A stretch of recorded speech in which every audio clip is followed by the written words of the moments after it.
Namaskar all. I, C. Priya Jain, Assistant Professor in the Department of Accounting and Taxation at IIS, deemed to be University, Jaipur. My dear learners, we are in the course of MOOCs entitled to the Introduction to GST. In the present module, I will be going to discuss the overview of GST. But before starting, I want to discuss the reform process.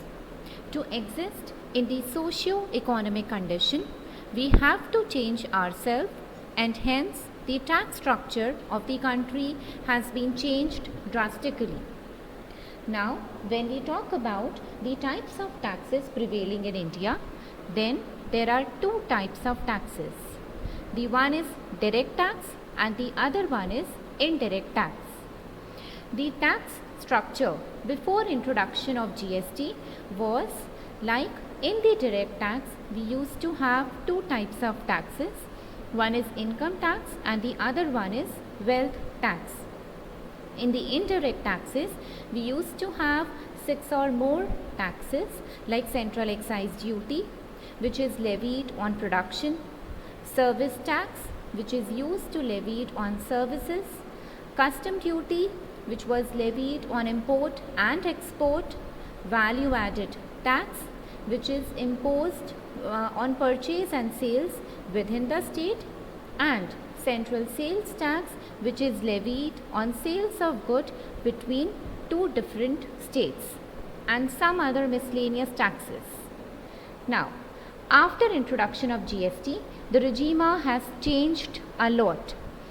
Under the direct tax, we have income tax and the wealth tax has been abolished. Now taxes on undisclosed income, and foreign assets is being levied. In case of indirect taxes, now we are left with just two taxes. One is goods and service tax and the other one is custom duty. Let's discuss about the background of GST as how GST was introduced in the country. In past, before GST came, there used to have various laws. Like MODVED was introduced in 1986 in the Central Excise Act.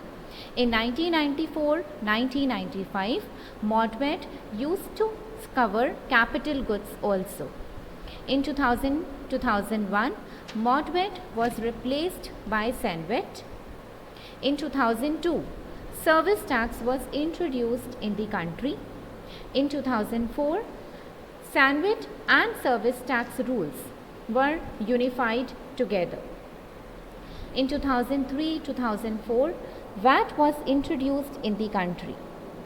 Under VAT, tax was levied on each value addition made in the intrastate sales or purchases. Now, let's understand the term intrastate. Intrastate means sales or purchases of goods or services within the same state. But when we are talking about VAT, we are just talking about the goods, that is, sales or purchase of goods within the state. Finally, GST was introduced throughout India on 1st July 2017. The main aim of introducing GST was to subsume all indirect taxes which were levied in India on goods and services. Now let's understand what taxes have been subsumed by the central government and which taxes have been subsumed by the state government, like central excise duty, service tax, additional custom duty. Just concentrate, we are talking about additional custom duty and not basic custom duty. Basic custom duty has not been subsumed yet. Surcharges and cess, they have been subsumed. CVD and SAD, they all have also been subsumed under the central taxes.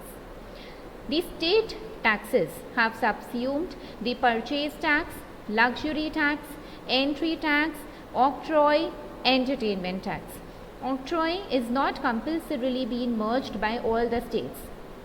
Some states have subsumed octroi and some have not subsumed yet. Now, let's discuss the last topic of today's session.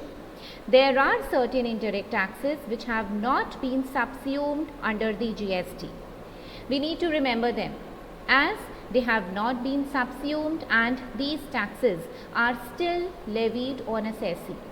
They are stamp duty, excise duty on alcohol and liquor, taxes on profession and trade, electricity duty, basic custom duty, safeguard duty levied on import of steel, octroi, taxes on vehicles, road taxes, entertainment taxes and tolls.